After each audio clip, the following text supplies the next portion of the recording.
like them, even people who I really don't like politically and otherwise. That makes me laugh. I mean, see, to me, if there's one thing, and there's plenty to pick on with Donald Trump, but if there's one thing that really you could see the stark difference between him and, let's say, the crazy left and the media and everything else, is the guy still has a sense of humor. Oh, dude. Because they don't have a sense of humor. They have zero sense of humor. He's such a character, dude. What's that? He's such a character. No, he is. And I don't know, but to be honest with you, and welcome everyone to the front line with Joe and Joe Pasillo and Joe Resinello. We're gonna go way in the breach today. You're really gonna get a lot of information today. You got Epstein and the fight over that and the files. You got Marjorie Taylor Greene. Joe, you're gonna have to help me with that one because I looked at everything going on. I went like this. I went, can somebody explain to me what's going on? Because I don't quite get it. The Democrats are fomenting insurrection and sedition, and they're doing it in a sneaky way. And we're going to talk about that disgraziad senator that I have here, okay, in Arizona, Mark Kelly, and a bunch of other senators and members of the House, ex-military and ex-intelligence, are saying that you should. The military and the intelligence officers should disobey illegal orders. They really don't bother to tell you what those illegal orders are, but we got to get into that too, because guess what you can't do? It's sedition to undermine the authority of the commander-in-chief of the armed forces. And the Constitution says that the president of the United States is the commander-in-chief of the armed forces. And I'm sorry, that's a big deal. We're going to spend some time on that. Okay, you got AI, Elon Musk talking about we're not even going to have to work anymore, Joe, in the future. So anyway, we're going to play clips for all you guys from everything here at the front line with Joe and Joe. How was your week, Joe? I mean, I looked at all the clips you sent me, and I was like, wow, Joe really dug deep and found a lot of stuff. Lots going on.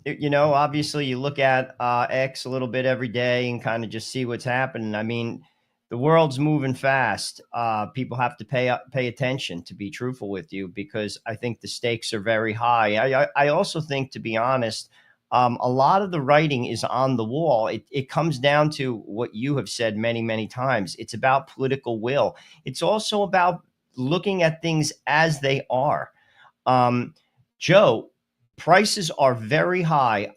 Perfect example. I have to paint my house inside the interior. I bought 8 gallons of paint yesterday from Lowe's, $514 for paint. 8. It's high quality paint because it's gloss, because the kids and whatnot. $514 for 8 gallons of paint.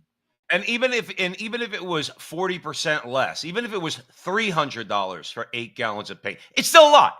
It's too much. I'm just saying, this is the reality. I mean, and that's not going away. And this is not like luxury items. It's not like I went out and bought $500 worth of caviar or $500 worth of high-end vodka. This is paint for the kitchen, the living room, the hall. I mean, this is basic stuff. Bills. Life is becoming untenable for people. I know that's how it's been in Canada, but that's how it is in America right now for regular people. And I'll be truthful with you. And obviously, whoever is going to be running against Trump, or when Trump's people run, they're all going to be clamoring for that space. I don't think it matters who the president is, because our debt is too high. The debt. We sold the country out as a result of Iraq, as a result of Afghanistan, which we got nothing out of, as a result of shutting the country down with COVID. We sold the country down the river. Yeah. That is not just going to be recovered. It doesn't matter who the president is. But I'm going to push back a little bit, because we're going to play a couple clips here at the front line with Joe and Joe as we move along those lines. But here's the thing, and we'll play it later. We won't get into it now. But tackling that problem, because we're going to play a clip from Nick Fuentes vis-a-vis Jeffrey Epstein, but he does touch on this a little bit. And later on, we're going to talk about Ron DeSantis. The fact is that Ron DeSantis has, in effect, cut Florida's debt in half. Now, again, people say, well, it's less amount of money. Okay, but the fact is, and what it proves is if you have the political will, you could make something happen, like reducing the size of government, like reducing the amount of debt you could have. That's why a lot of people are moving to Florida. And I'll be honest with you, I'm going to have to make a decision when my son graduates high school. If this state, Arizona, is actually a purplish to bluish state or leaning in that direction, I ain't staying here. I'm going to do the same thing I did when I left New Jersey. Why do I have to stay here if they're going to jack up taxes and debt and everything else? That's a different story. But you're right. But let's get into Trump's, again, his sense of humor aside with Mamdani is, Trump is really not doing the things he said he was going to do. He really isn't. We're going to talk about that. We're going to play Thomas Massie, then we're going to play Nick Fuentes, and then we're going to come back and we're going to hash it out a little bit. It's that simple. Why do you think he is working so hard not to get them released for so many months? What do you think the real reason is? These files implicate billionaires and friends of his and political donors that he's trying to protect. And Epstein also had close ties to our own intelligence agencies and Israel's intelligence agencies. That's why there's so much effort in trying to stop this. And I do believe they'll try to stop it somewhere else.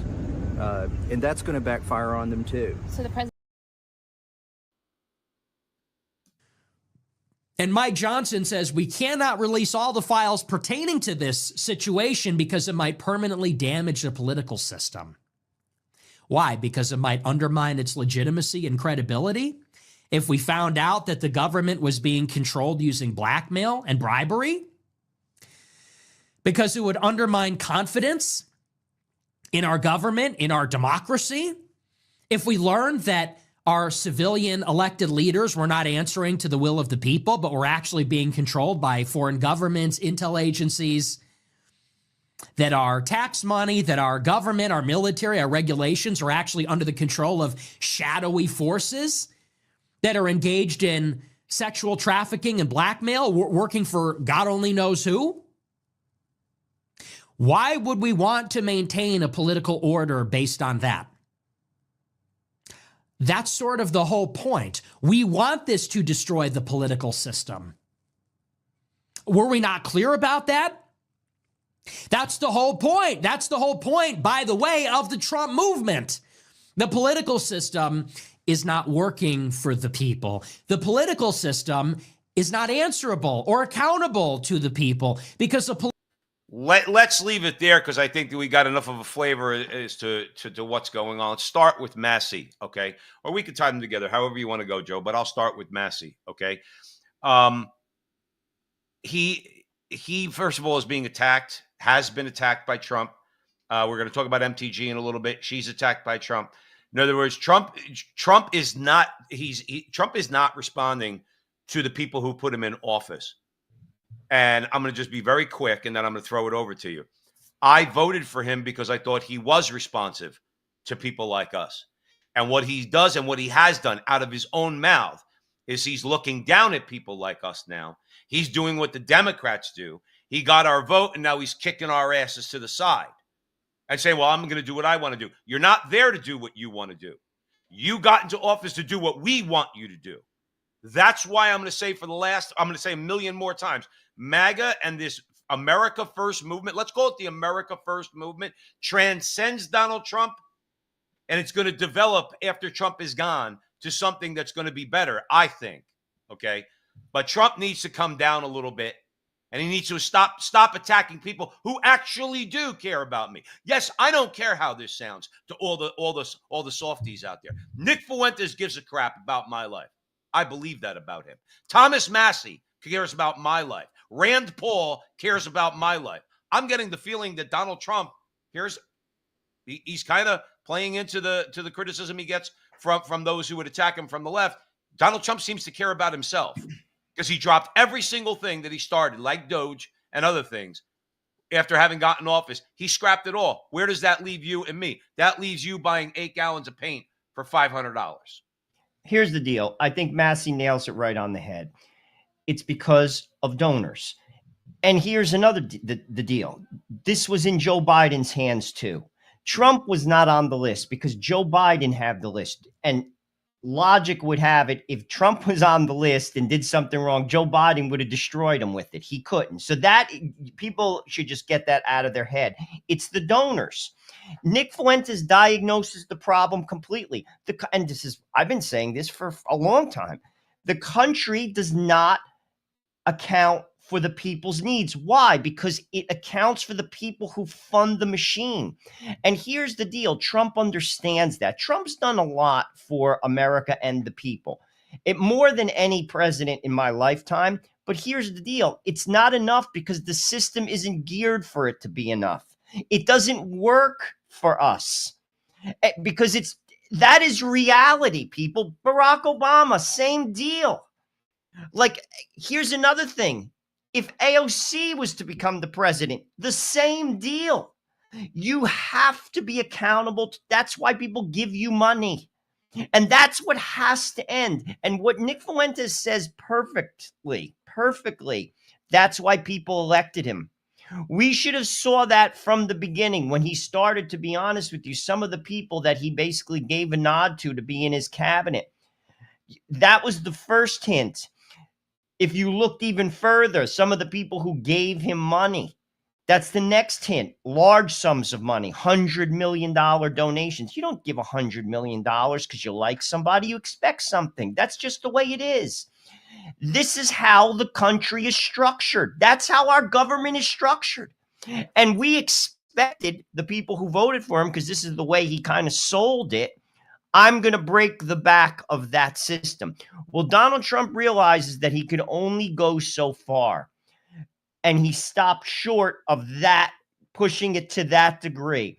That's where the disappointment comes in. I did not vote for him to stop. I voted him to break the back of the institutional democracy. And Mike Johnson kind of uses those words. It's going to threaten our democracy. What specific democracy are you talking about, Mike? Right. It doesn't work for us. I just spent $500 on paint. It doesn't work for the regular person anymore. It simply doesn't. To tell yourself that it does is a delusion. College is ridiculously overpriced. Houses cannot be afforded by the middle class anymore. Soon the upper middle class will not be afforded to buy houses. The next generation. That's how it is in Europe. That's how it is in Canada right now, and we're following suit. It doesn't work. Why do these prices go against us? Because of the money that's getting poured in, because of the bad decisions, because of the money that's being poured in.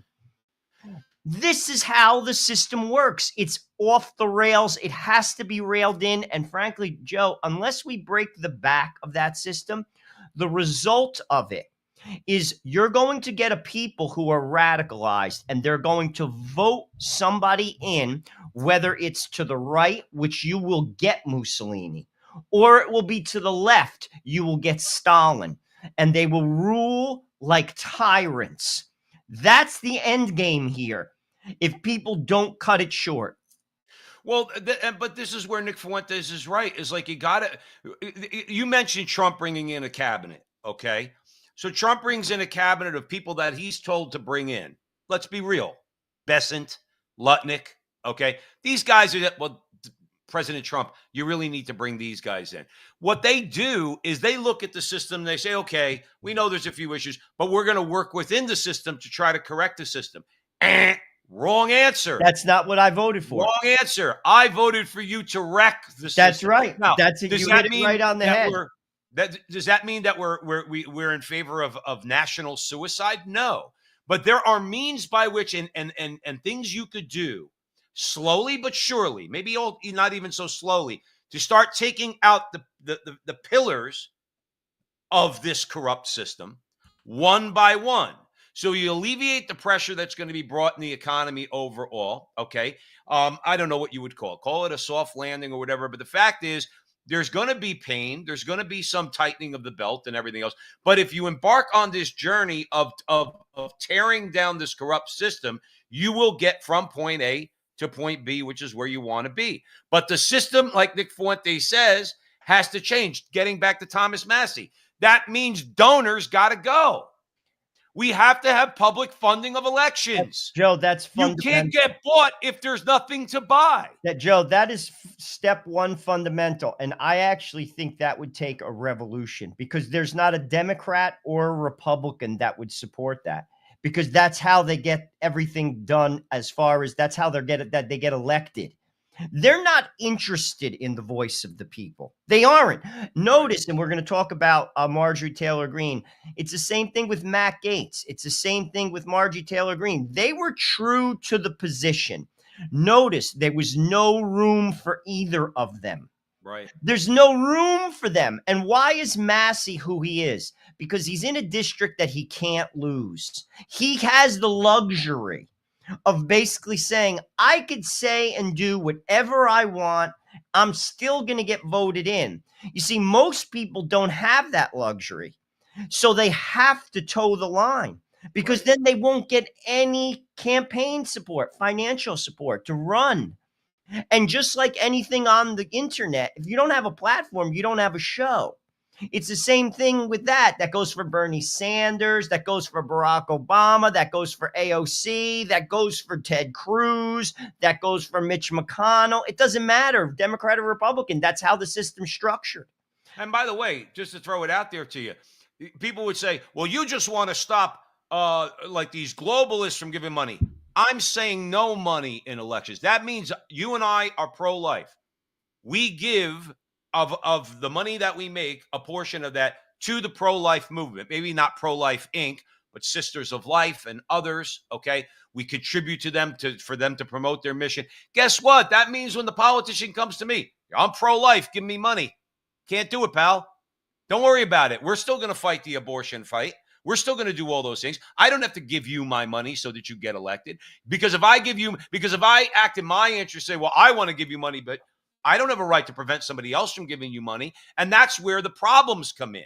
Because, Joe, let's face it, the donors have a lot more money than you and me. Oh, okay. And so they'll say, yeah, but you get your interest looked after too. That's a whole other conversation. The pro-life movement in America has been stabbed in the back a million Joe, but here's times. another thing. I don't even want that interest. That's what I'm saying. No, That's what zero. That goes for the NRA. That goes for the teachers union. That goes for the Teamsters. It should be $100 cap on every like Social Security number / corporate tax ID. You can give, say, JP Morgan, you get to give $100. Joe Resinello, you get to give $100, and you're capped every year. That's it. It levels the playing field. It makes the country a voice of one vote, one person. That's what we're sold, but that's not what we get. And that's why we get something that's not in our interest. Think about it. What did we get, Americans, out of the Iraqi and Afghanistan war? How much did that cost? What did we just get out of all the money that we funneled into the Ukraine? What did we get out of it? Look at what's going on in our country. People can't afford healthcare, Joe. If you just took those 3 conflicts and you pooled that money together, we could have honestly helped people afford healthcare, some segments of the population. Isn't that what it's all about? Like when you're prioritizing something in your own house, before I worry about my neighbor, I have to take care of my own family. That's just common sense. And if you didn't do that, you're not basically a responsible person. Well, that's what we're doing. And why are we doing that? One would say it doesn't make sense. No, it does make sense, because the donors are the number one priority. That's their priority. Why is Iraq a priority? Well, it was a priority to Israel to get rid of a threat. It's a priority to the military-industrial complex to keep making weapons. You funnel money in, you funnel money out. People get rich off that. Right. Meanwhile, there's a guy that works 60 hours a week, a full-time job as, say, a driver of FedEx, and 20 hours at 7-Eleven. He works 60 hours a week. He has crappy benefits. His family can't eat properly because you can't buy food properly, working, like making, say, $60,000 a year for, say, a family of 5 in America. Meanwhile, we're pouring money outside the country. That's a smack in the face of every person who's paying attention. Let me first say you have to be paying attention. We shouldn't take that. We simply shouldn't. Joe, I agree with you 1,000%. And that's the problem is that when you look at, let's say, all the people that give money, none of them are actually giving money for anything involving Americans' interest, the None. interest of everyday Zero. Americans. It's always some sort of, now again, people say, well, it's Israel. It goes beyond just Israel. Israel's They're big a part piece of that. it, but it's much broader Much than that. bigger than that. Much But bigger they than are a that. piece of it. Joe, here's the deal. I could define Israel very simple. I will give money to Israel happily if it's in our interest too.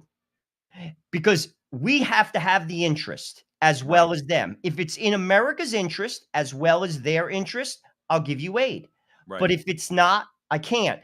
And if we're going to continue down this road, then you should become the 51st state of America. If Well, we're going to listen. fund your whole entire economy, your military, everything else, then you have to then be absorbed into the United States. If you're not cool with that, and you're free not to be, then you have to stand on your own 2 feet just like everybody else does. Listen, Marco Rubio, God bless him. He's been the shining star of this administration. He's been better than I've ever seen him in my life. I'll buy that. I still in don't his want him time to be as the Senate. president, though.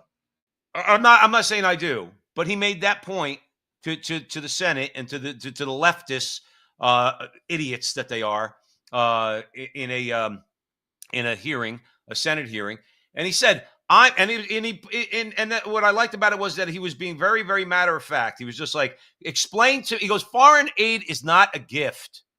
We give foreign aid because it's in our interest. That makes perfect sense. And he that's says, not what being is the anything interest? but that's perfect sense. Right. And he says, how does it benefit the American people to spend X amount of dollars on gender studies in Mozambique?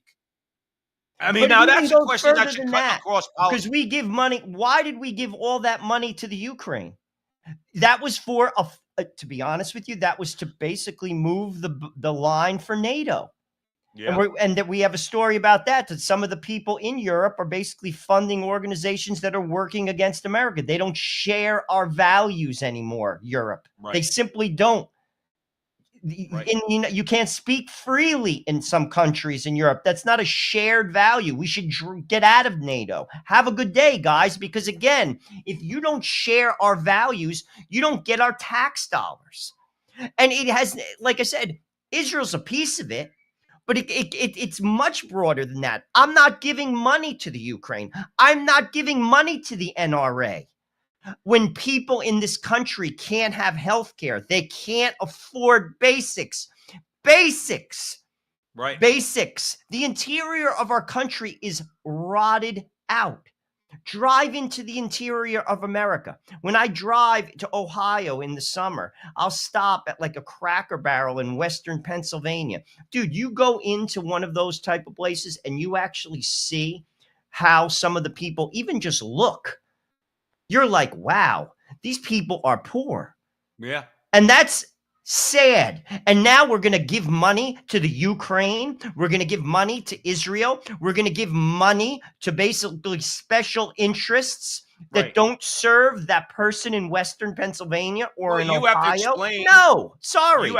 You have to explain, if you're going to do that, you're going to have to explain how that $350 billion you just sent to the Ukraine benefits that worker at Cracker Barrel in Western Pennsylvania. And they don't care. But then they sell that person a bill of goods and throw propaganda at them, like MAGA, the whole thing. And frankly, that person's still in the same situation that they're in, spending $500 on 8 gallons of paint, because paint costs the same there as it does in New Jersey. That's right. And this is my point. We have to just wake up to the fact that this is not a radical idea either, people. I'm not speaking like a radical person. Maybe some people might think so because they just don't want to hear what I'm saying. But what I'm saying is the country does not work for regular people. And the people that run it, by the way, know it. Oh, no, listen. We know that they absolutely know it, but this is why we have to keep emphasizing. Thank you for joining us here Sunday morning at the front line with Joe and Joe. We'll be going on Sundays from now on. Due to my schedule, it's my fault. But Sunday's a good day to have a conversation with my brother and all you guys out there. But that's gotta be the driving force.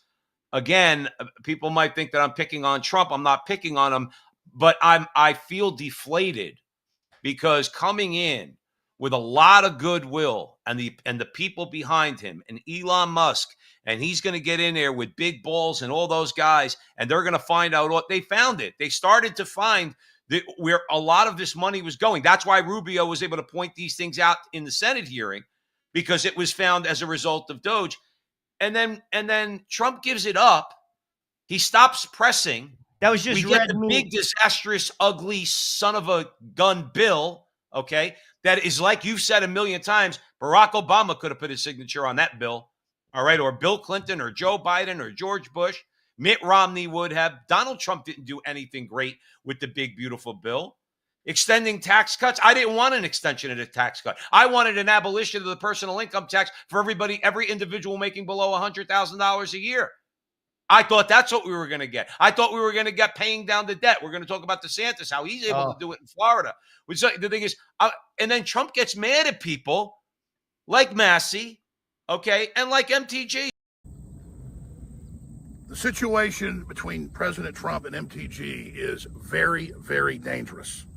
It's not just isolated to Trump being mad at her for her disagreeing with him on some issues. It goes back to Elon Musk being driven out of the administration and Doge getting partially derailed. All the polls, all the numbers showed that killed that massive wave coming in. Trump had the highest approval rating he's ever had. People loved it. Now he's figured out that was wrong. He's bringing Musk back and has given him the head of NASA and the rest of it. But we need Musk completely back. We have to have a big tent in our populist, conservative, nationalist, common sense coalition. We don't need to be at war with Thomas Massey or MTG or any of these people or Senator Rand Paul. Yes, they vote their conscience like Ron Paul did. Ron Paul really built, along with myself and many others, the modern launch pad that Trump came in on. I agree with 95% of what Trump does. But when I criticize him on issues I think are wrong, like saying Epstein's a hoax, no, you being involved is a hoax, now you say, oh no, the Democrats are involved, investigate them. Damn right. So when I saw Trump wrong on that, I said, that's wrong. Oh, my constituents aren't my constituents. If you think Epstein thing is real, you're not MAGA. He lost like 6, 7, 8 points, according to all the top pollsters that I trust, have been deadly accurate, like Mark Mitchell over at Rasmussen off that. And he kind of built it back, and now he's doing it again. I need Trump to succeed. If you actually watch MTG in these interviews, she says she loves Trump and he's the best, and she agrees with almost everything he's doing except this, and that, because she's got constituents and she's allowed to have her views, and we're not in a cult. Instead, he said really mean things about her, and now people are trying to say, choose a side, choose a side. This is hurting Trump, it's hurting America, it's hurting MAGA, and let's leave it there.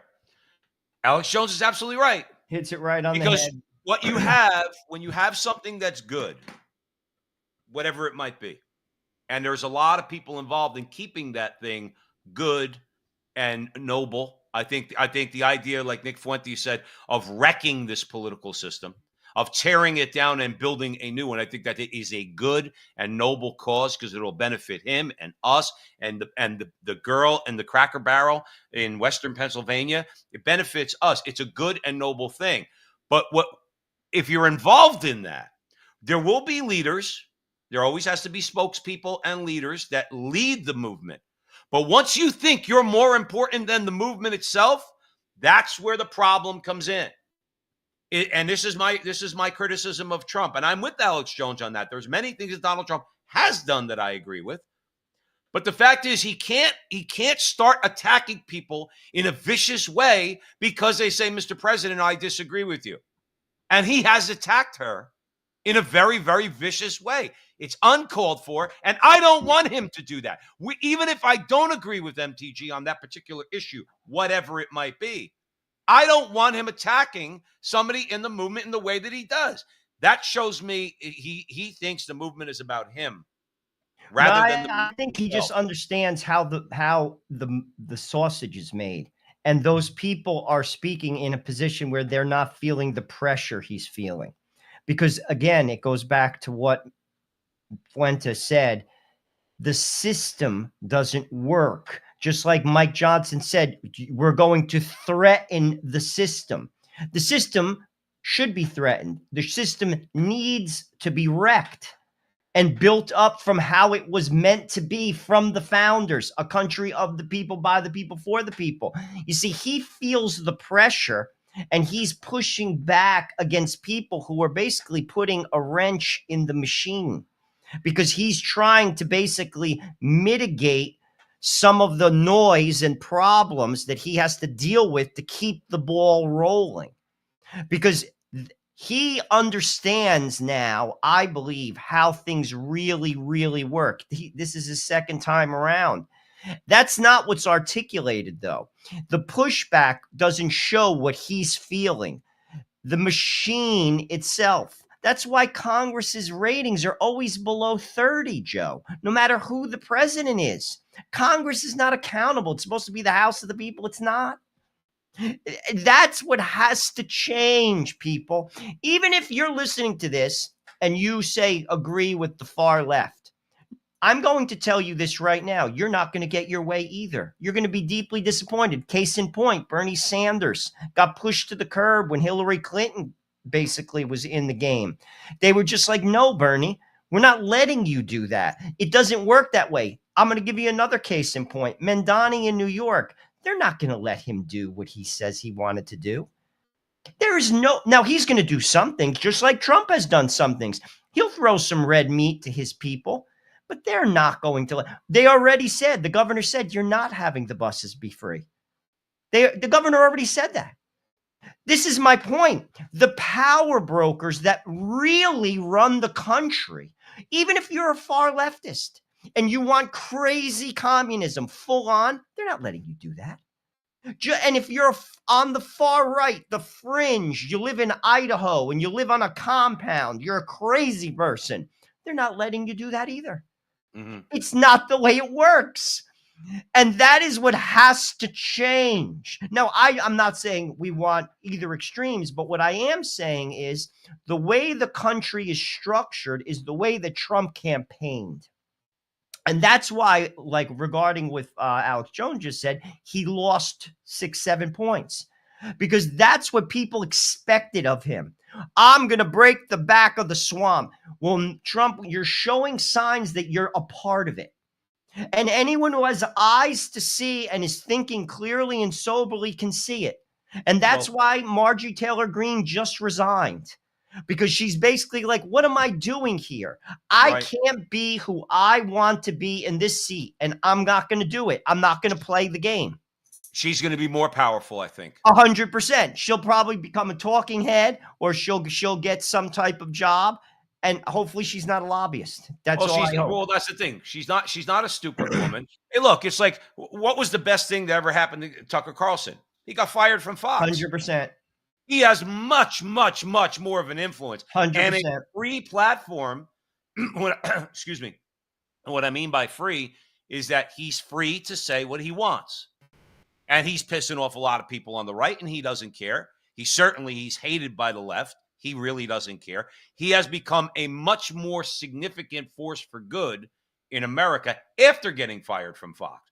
So Marjorie Taylor Greene resigning, she has a nationally recognized name. She will get out there.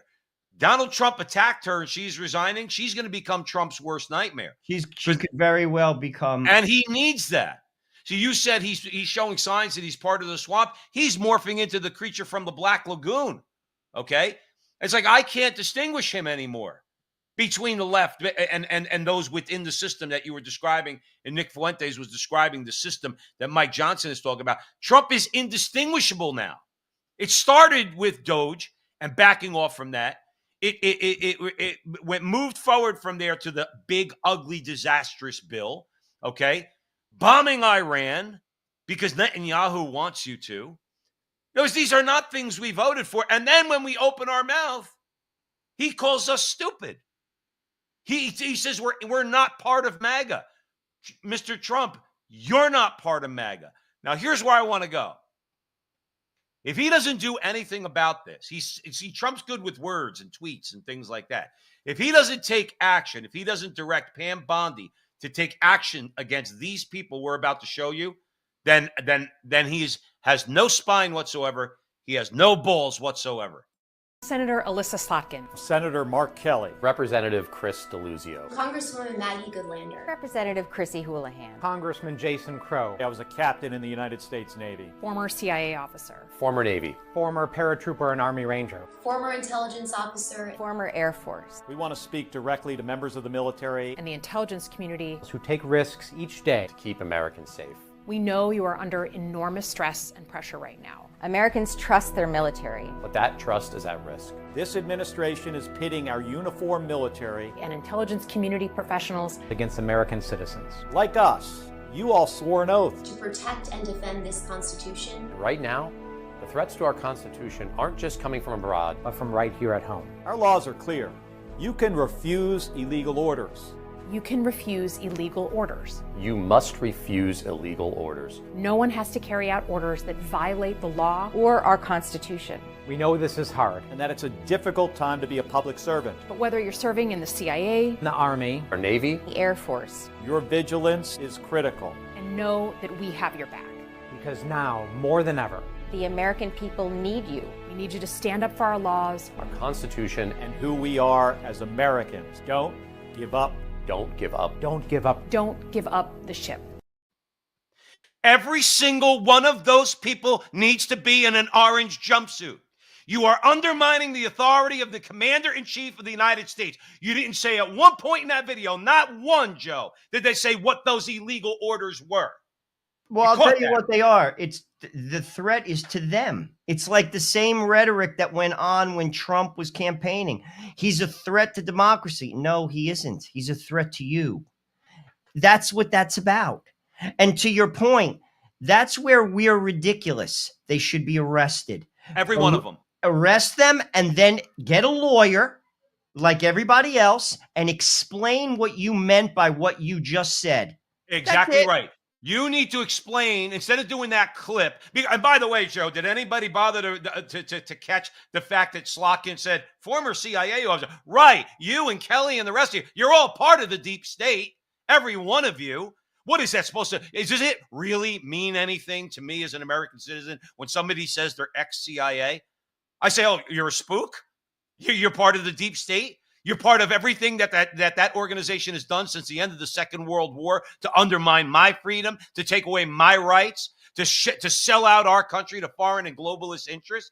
You really think that you have credibility, Ms. Slotkin, because you're saying you're former CIA? You're the enemy, as far as I'm concerned. It's not impressive to me when you say that. And the people like who we have in our families, our in-laws, who actually served in the military, okay? There's like those are people that would watch that video and say, "What are you talking about? What you're doing right now is illegal." Not Donald Trump. Donald Trump didn't tell me to commit a crime, to obey an illegal or immoral order. You are, because that's what you're it is, doing and is that's the rhetoric. That's the key, because people buy into that. They buy into that. It's a threat to them, Joe. Nothing more, nothing less. Donald Trump is basically trying. He's not taking it further. He needs to take it much further. He is trying to a certain point to undermine what they have done for decades. For decades. This is not new. And that's why, to be honest with you, it will take literally a revolution. Our country, power is never given. And the revolution's coming. I'm telling you this, and I'm going to tell you how it's going to come. I don't think it's going to work in our favor, because I believe the under 40 demographic, which has become completely disenfranchised in America, they get nothing out of their college degree. Many of them are saddled with debt, and they're going to become radicalized. And they are going to vote somebody in with a large majority that is going to make Donald Trump look like Little Bo Peep. I'm telling you this right now. That's coming because these people don't own anything. They're not going to get the jobs that they thought that they were going to get, and they're in debt. And it's a huge demographic. I'm telling you that Charlie Kirk warned about this, actually. You could hear it out of his own mouth. This is not an original thought to back up what I just said. Forbes came out with an article this week, Forbes magazine. 2024, 41% of American college graduates got jobs in their major of choice. 2025, that went down 11%, only 30. That's all colleges, by the way. That's every college. 7 out of 10 college graduates in 2025 got jobs in their career choice. So that means if you studied accounting, you don't have a job in accounting. You're working at Hertz. And that is a disenfranchised person who bought into a lie. And they went, because most of those people, not all, because some people have come from rich families and their parents pay the whole lot, but a large swath of those people, 7 out of 10 are in debt. Right. What do you think they're going to do? These are not dumb people, by the way, Joe. These aren't people with no teeth and friggin' basically living in like the hills of, wherever. These are smart people, and they are going to get radicalized. The French Revolution was not performed or led by the lower classes. It was led by the bourgeoisie. It was led by the educated classes. These are educated, smart people who can't get a job. That means they're not going to get married. That means they're never going to own a house. That they're not going to have children. That's going to impact our country. But isn't that by design?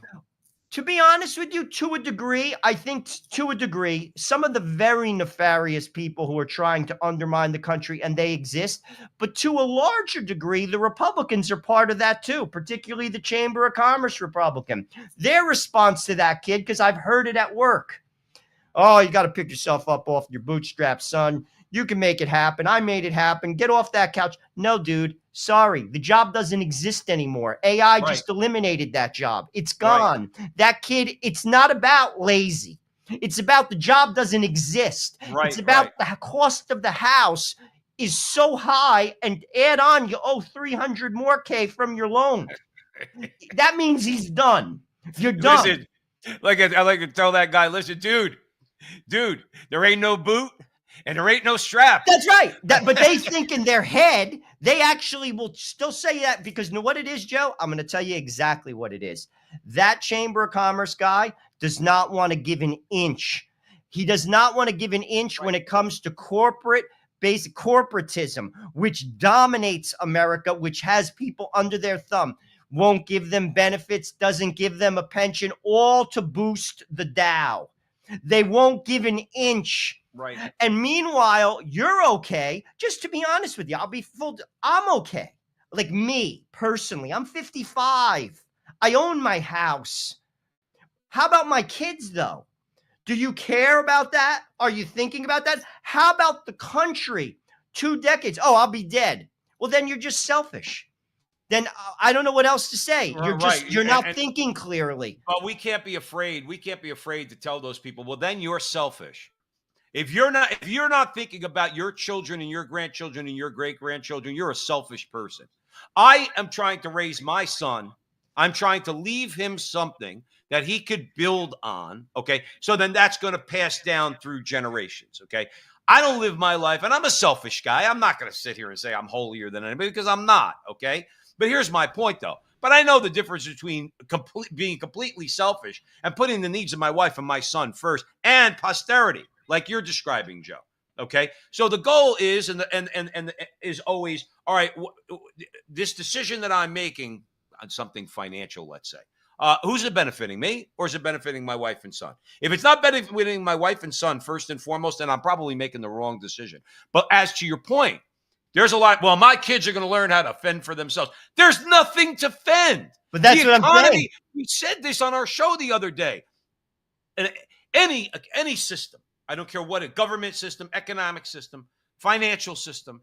If the system is not serving the people, then it is a flawed system. Any system that we create as human beings has to serve the people. Once the people become servants to the system and slaves to the system, got to start over. Got to blow it up, take what's good out of the remains, use that in the foundation for the new system, and discard the rest. Well, eventually that's going to happen organically because, like I told you, Joe, those people are going to get radicalized. They're going to get radicalized because there are people, someone put in the chat, the youth don't care. There are some that don't care. I would agree with that. That's not the majority. I got neighbors, 2 people, college graduates, parents, solidly middle class. They're not using their degree. One went to a very good college too, by the way. So this is my point. And they're trying. They just can't make it happen. Right. 25, 30 years ago, both those kids would be on their way. Right. This is reality. And not looking reality in the face always has consequences. That's what America is refusing to do. The cost of a house in the last 5 years as a result of the COVID economic debacle went up like $150,000. The average home price in America is over $400K. That's taking into account the whole country. Right. There is no way someone who works in South Carolina and is a normal employee, a regular worker, can afford a $400,000 house. Just so you know.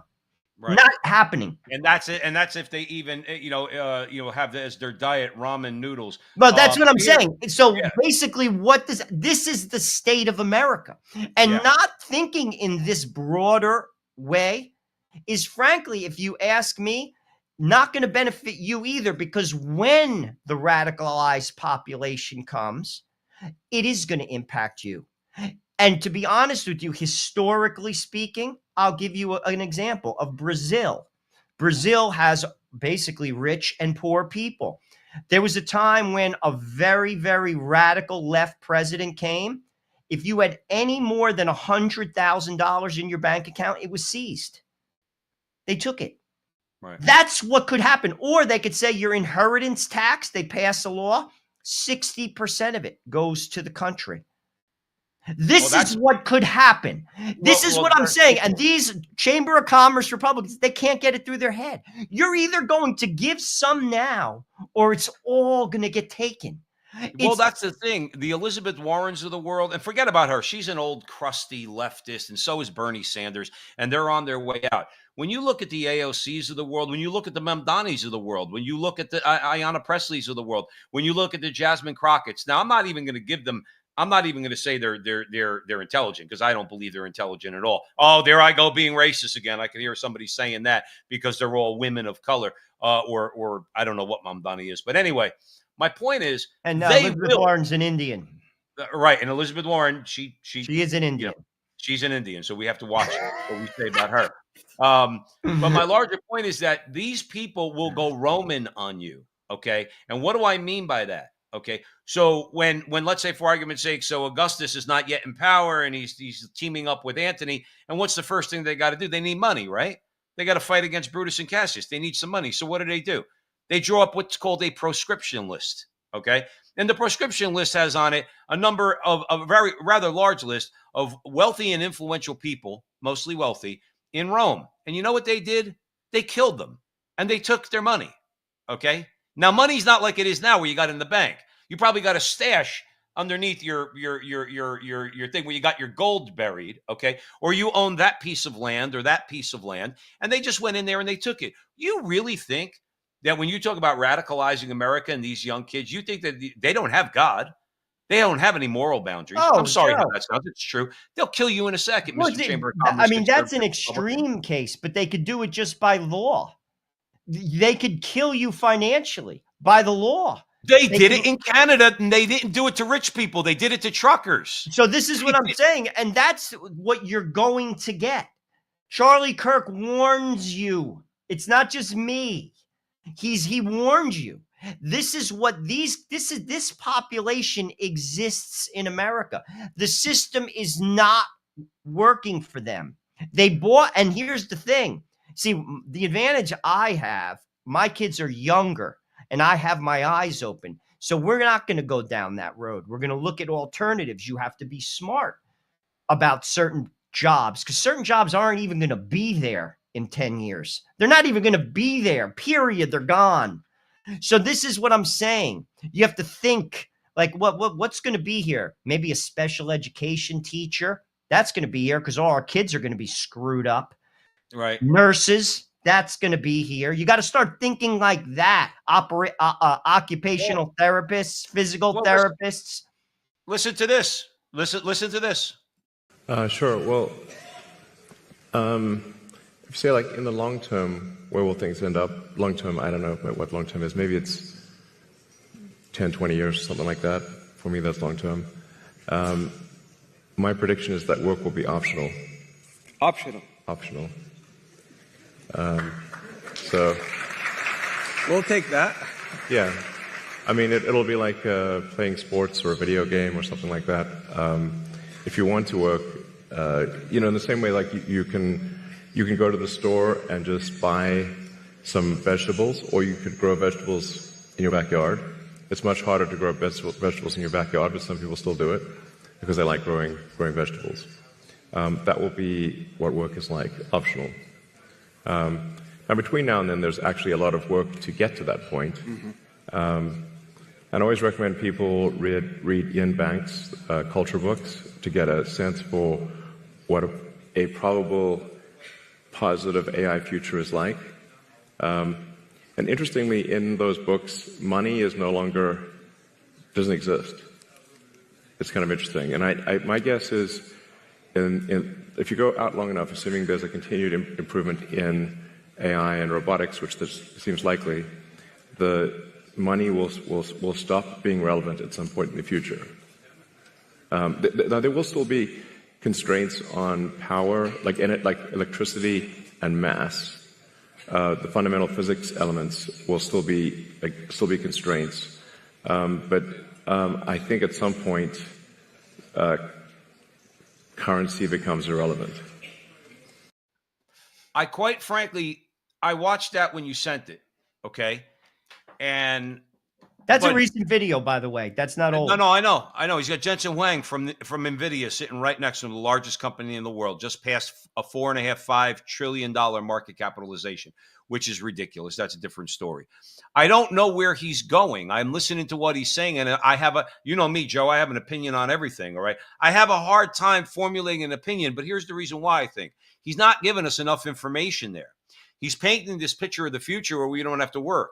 Okay, now I would love at 58 years old to not have to work anymore. So, but that's me personally after having worked since I was 11. Joe, that's not work is what necessary. He's saying. He's talking about universal income. He's basically saying that's my point. But that real quick, Joe. But that's my point. He didn't use the words universal income because he said currency is going to become irrelevant. So, what are we talking about, Elon? Well, how basically, you're a slave. Basically, why did that guy say, well, that works for us? Of course it works for the people that control everything, because basically you have a population then that is completely dependent on you. It's 21st century feudalism. That's all that is. It basically is, listen, I'm going to give you what you need to exist, subexist, basic food, basic shelter, like what you see in like communist Russia. You live in like blocks, these high-rise apartments. You get like your little pod and you and your family live in it, and it doesn't cost any money because it's free. The government gives it to you, and they give you a stipend, which gives you certain amounts of food, which will create a black market, which always happens, and there will be organized crime because that's what always happens when that type of system cap goes on. But that's what he's leaning to. He's basically saying the jobs are not going to be around. And unless you're a super engineer, you're not going to have one. Right. So, yeah, you could work if you want. But to be honest with you, maybe that'll give you a little bit more money, a little bit more. But ultimately, those type of jobs are going to be few and far between. We're going to give you what you need to survive. And that's how the society is going to roll. Because basically there's no more need for you. You're not needed. Like, let's be honest. We'll use truckers for an example.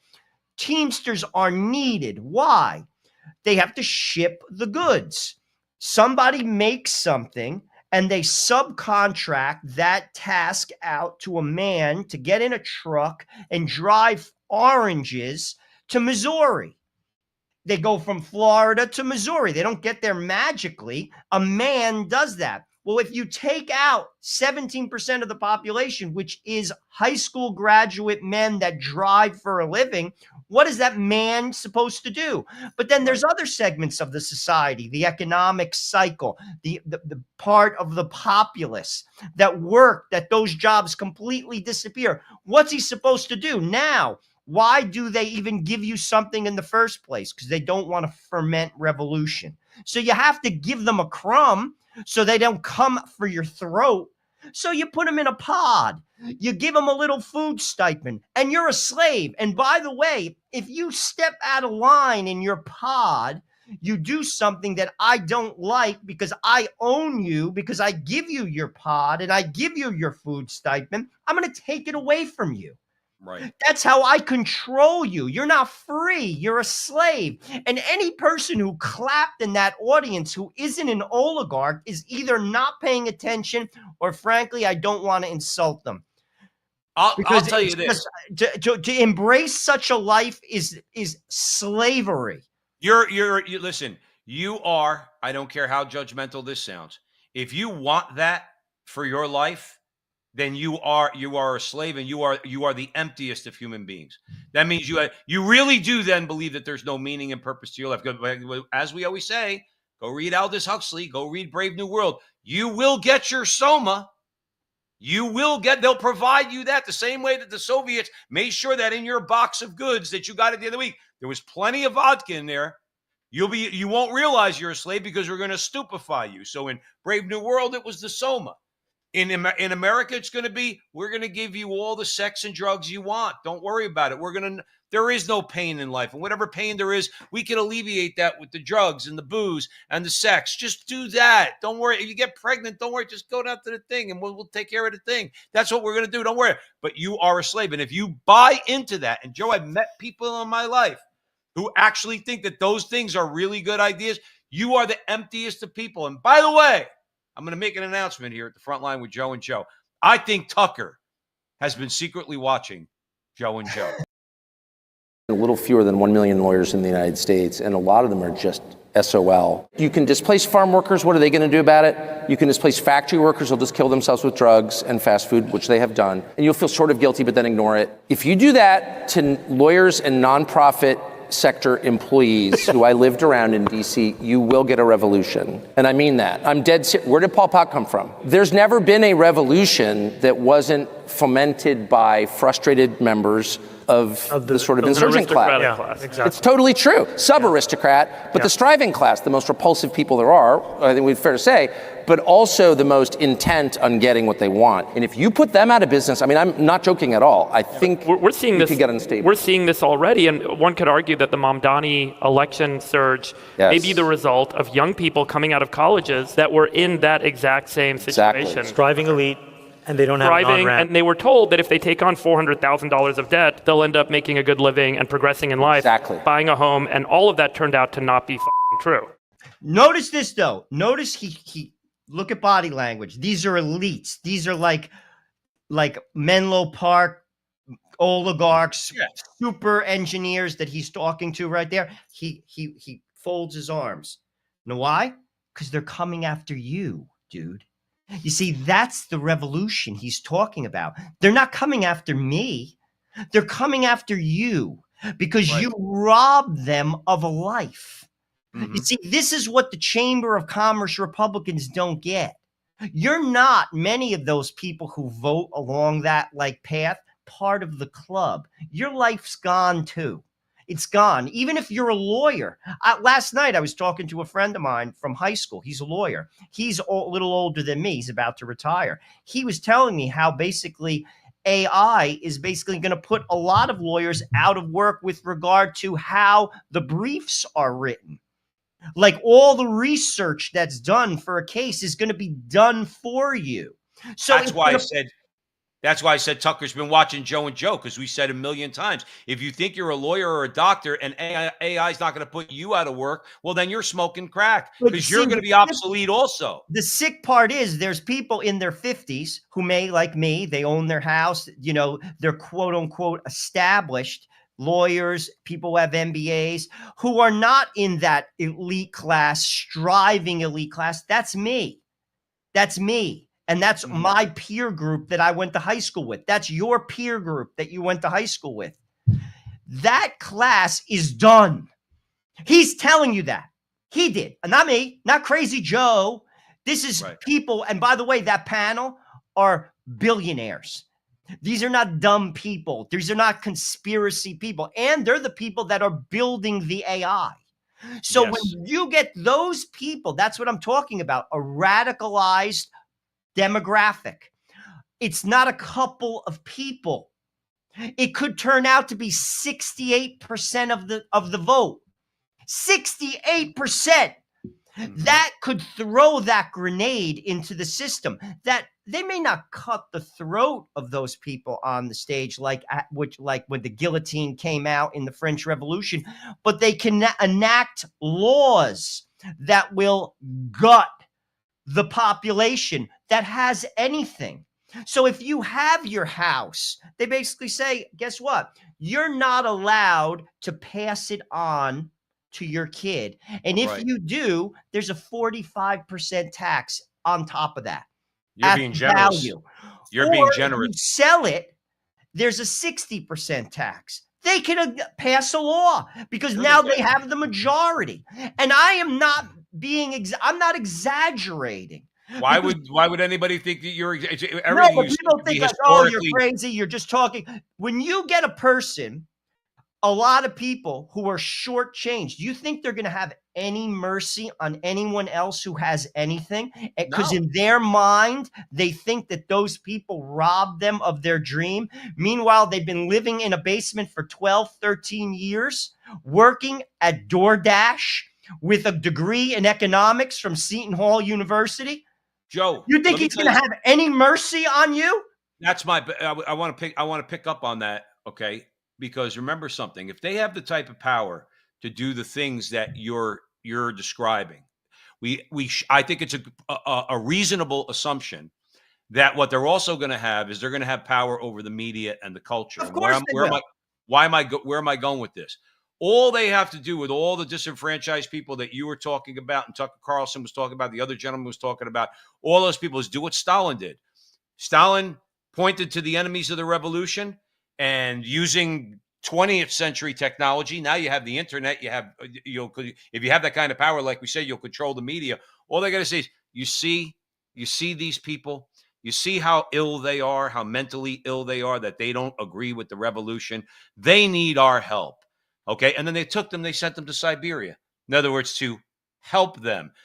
Communist China, re-education camps. Cambodia, if you watch the movie The Killing Fields, they had re-education camps. You're either going to get on board with the program by getting re-educated, meaning you're going to have to, through a lot of pain, they're going to change your mind, okay? Or you're going to die. Well, what they'll do is, I don't even think they have to, they could do it simply by the click of a button. I cut off your money. Your digital ID, which allows you to travel. You can't get on a plane without a digital ID. You can't access your email without a digital ID. You can't access your bank account, meaning like if you want a checking account in America, you have to have a digital ID. Right. So basically, that's how they control you. So basically, I don't have to come and arrest you. I could silently control you, based on the fact that you're not going to access your cash, which means you starve to death. And there's no 1-800 number to help you. That's right. It's gone. Your money doesn't exist. So you will not do these things. I don't have to yell. I don't have to come for you. We don't have to spend money on a camp. I basically cut you off from reality. You can't have a bank account. You can't get an apartment. You can't access your checking account. You can't access email. You can't access your currency. All by me just pressing a button. That's it. I don't have to yell. I don't have to get a camp. I don't need the police to come. You're done. And that is exactly what the social credit system is in China. Joe, you're talking. No, I'm not. No, it's happening right now. That's going on. And that's what they want here. Justin Trudeau, a lot of Canadian people in the chat right now. Justin Trudeau said this indirectly in his rhetoric. China has a good way of handling this type of situation. Don't quote me exactly, but he alluded to how China works. They manage their people like that. Why do people get managed in the corporate arena? Why are we forced to basically work as drones in the corporate arena? It's financial terrorism. If you don't do X, Y, and Z, you're fired. You're fired. So you're going to do what I tell you to do because you have to eat. It's the same mentality. You're not going to have Joe and Joe. You're not going to vote a certain way. You're not going to buy certain things. Because if I see that you did on your data, which we monitor through algorithms, you're cut off. Right. And that's the game. It's over. Party's over. Get back in your pod. That's it. Go back in your pod, and here's your vodka, and here's your porn, and here's your drugs. Just go back in there and remember, there is no meaning and purpose to life. We're going to make you feel good. And then when the time comes for you to drop dead, drop dead. I'm hoping, obviously, that what's going on in America, what's going on social media, much more reasonable, fair-minded. I'm not even going to say conservative. We're not even sometimes necessarily Christian. But people who identify everything that's going on are going to be a proper force to check those under 40s that could foment this revolution. But here's one thing, is that when people say that things are not doable, I want to play this for them. State now has millions of more residents than New York State does, and yet New York State's budget is more than twice the size of the budget of the state of Florida. Their roads aren't better than ours. Their education's not better than ours. Their services aren't better than ours. I certainly wouldn't want to go to the DMV, in New York, especially when Mamdani gets in. It's interesting. New York City has 8 million people, and this is even before Mamdani takes over the grocery stores. Their budget's bigger than Florida's budget with 23.5 million people. And so we're able to do that at half the cost, and yet major initiatives for infrastructure acceleration, environmental restoration, education, you name it, we've done it. Debt. Take all the debt that Florida's had for 180 years. Just since I've been governor, we've retired half of it on my watch. And we now have the lowest per capita debt of any place in the United States, AAA credit rating, all that, of course. Now, my larger point, and I'm glad you sent that clip, my larger point is that if you have the will to do something, okay, Florida is not a backwater, okay? Florida is a major force in America. Lots and lots of money down in Florida, okay? Lots of people have moved there. Now, they're primarily service industries, financial, hospitality, things like that, okay? But nonetheless, Florida is a very, very pleasant place to be, aside from the fact that, the climate's really nice too.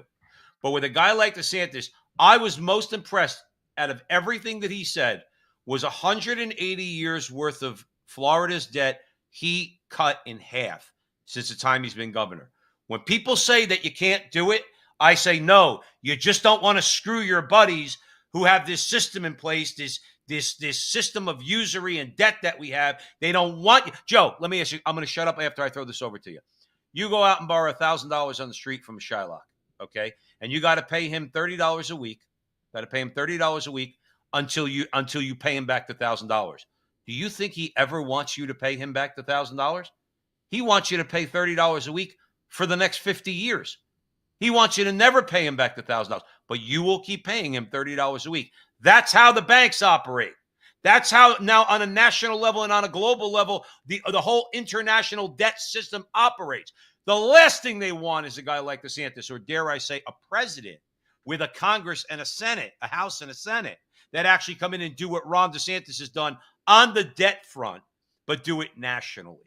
That's one of the biggest things we mentioned earlier about public funding of campaigns. We have to embark on a real system of starting to pay down the principal on our national debt. I'll throw it over to What I would say is it shows that a clear thinking, common sense approach can work for the people. However, I don't know if what he tried to do in a state would translate on a national level. I think there's a lot more barriers in place that would have to get torn down. That's what I voted for with Donald Trump, and he didn't do it. Will the next president have the political will to do that? Because I'm going to tell you right now, they would come at that person in a way that will make how they came at Donald Trump look like nothing. I actually think they would kill that person. They're not having that. To be honest with you, there's a lot of voices out there right now that are challenging powerful people in a major way. This week, Nick Fuentes, his name came up on the Senate floor. They tried to pass a bill to stop him. Why would they do that? Because he is a threat to powerful people. If you're not basically a threat, they'll just let you exist. You talk into the ether. To a degree, that's kind of what we do. We do exist. We have our little fiefdom. We have our little influence circle, but it's not threatening the powers that be. But when you really threaten the powers that be, and to your point, Joe, if they tried that on a national level, look what they did to Charlie Kirk. He was killed. They tried to kill Donald Trump right before he was named the candidate. That was the week before. That wasn't a coincidence. That was their last shot, quote unquote. Literally. And it came an inch away. Right. So this is what I'm saying. We are up against powerful forces. And here's the deal. What he accomplished in Florida shows life can improve for regular people. So it begs the question, why doesn't it? Because you don't matter. You don't matter. Why isn't every governor doing that? You could ask that question. Whereas where my life improves, because you don't matter. I'm part of a larger ideology, a larger vision, like what's going on in Canada, who's embraced globalism. And you're sort of a secondary thing that I have to just give you enough crumbs to convince you that I'm on your side, and that's the art of politics. And then basically what I do is say, see what's in this hand? And then the other hand, I rob you from your back pocket. Right. And that is the question. Why isn't everybody doing that?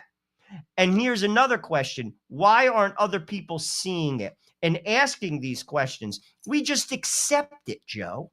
This is the thing that kills me as people. All this goes on and we just accept it like sheep.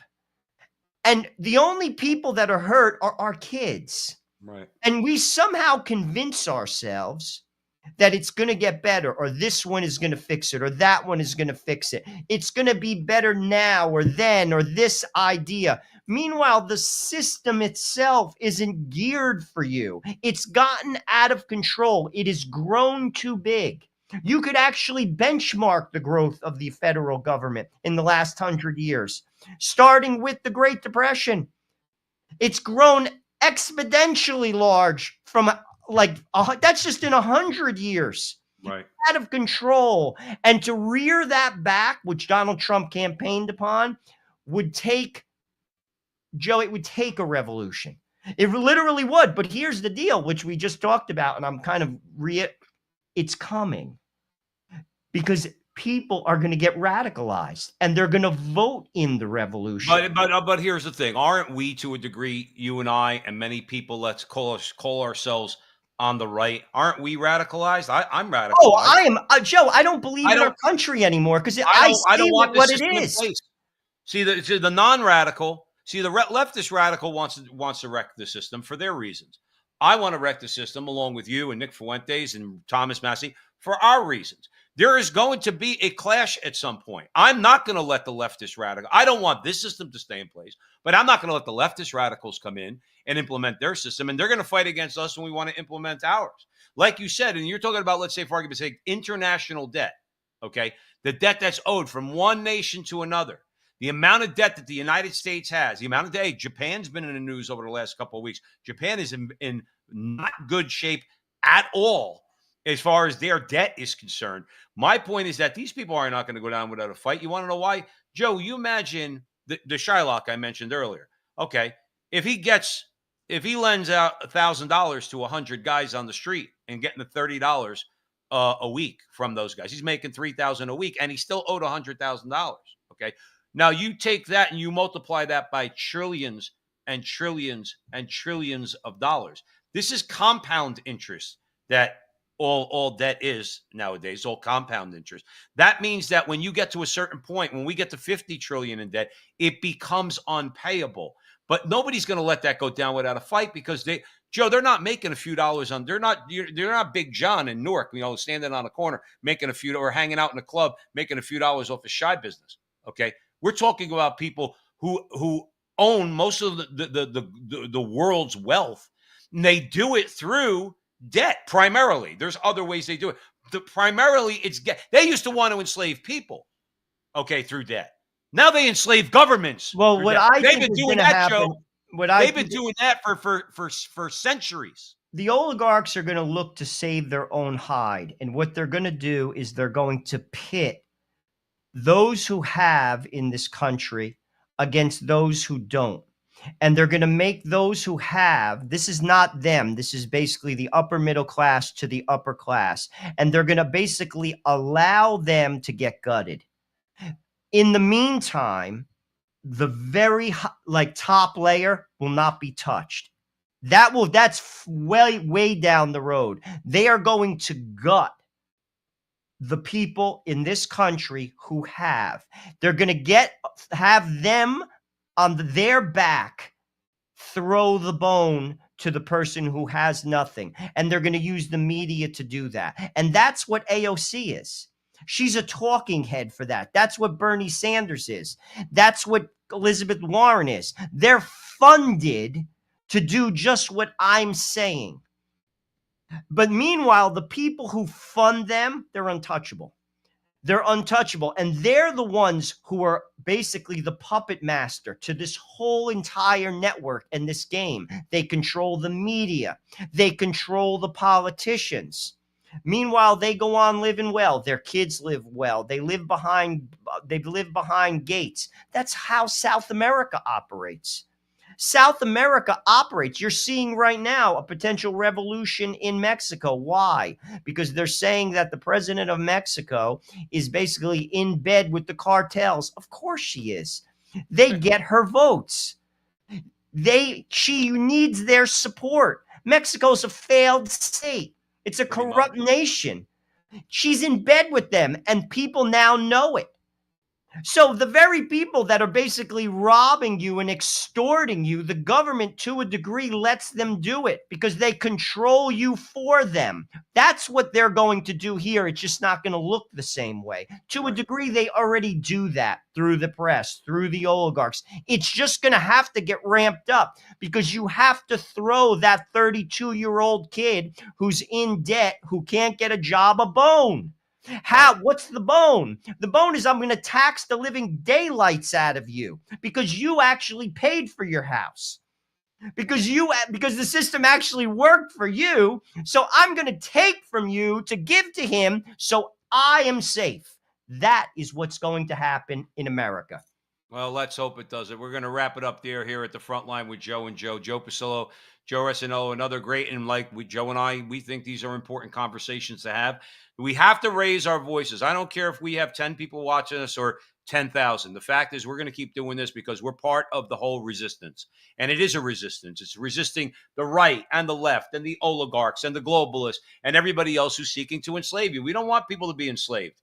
All right? We want a prosperous country. We want people to work, Elon. Okay? People need work. All right? Or else they'll go bat you-know-what crazy, being at home all day.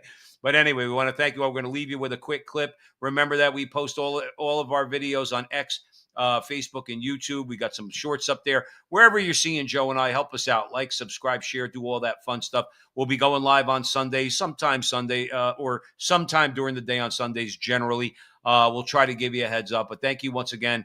We'll see you next week. And remember, until the next time, that our conversation is your conversation, and that conversation is going on everywhere. We'll talk to you soon.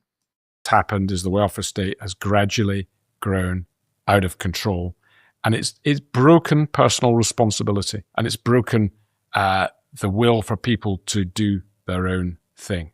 And that has now reached, I think, a tipping point that we either have a counter-revolution, and I think we have to be thinking in those terms in a peaceful context, and we realize just how far our liberty has been eroded, or we are entering really quite a dark period where the state will dictate virtually every aspect of our lives, and our scope for action will be really quite limited.